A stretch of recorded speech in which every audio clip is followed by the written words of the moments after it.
17ই March তৃণমূলের প্রার্থী তালিকা প্রকাশ হয়েছে। ডোমকল বিধানসভা কেন্দ্রে তৃণমূলের প্রার্থী মুর্শিদাবাদের প্রাক্তন পুলিশ কর্তা হুমায়ুন কবির।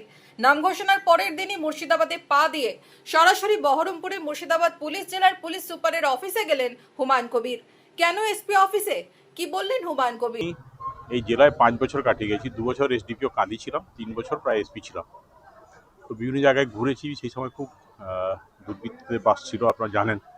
হেরোইন তৈরি হতো, স্মাগলিং হতো, ক্যাটল স্মাগলিং হতো, মার্ডার সিন্ডিকেট ছিল, তারপরে প্রচুর খুন ডাকাতি রাহাজানি সমস্ত হতো। তো আমাকে খুব কঠিন কড়া অ্যাকশান নিতে হয়েছিল এক সময়, পুলিশ অফিসার হিসাবে, এসপি হিসাবে অ্যাকশান নিতে হয়েছিল। তো আমার এখনও একটা থ্রেট পারসেপশন থেকে গেছে এখানে।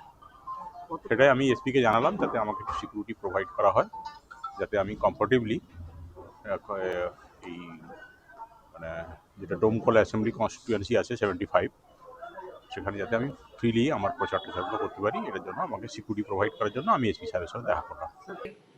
ডোমকল বিধানসভায় তৃণমূলের বিধায়ক ছিলেন জাফিকুল ইসলাম। তার প্রয়াণের পর ডোমকলে এবার তৃণমূলের মুখ হুমায়ুন কবির। কবে থেকে প্রচারের ময়দানে? প্রার্থী হওয়ার পর কি প্রতিক্রিয়া হুমায়ুন কবিরের? আমার কাছে কেউ প্রতিযোগী নয়।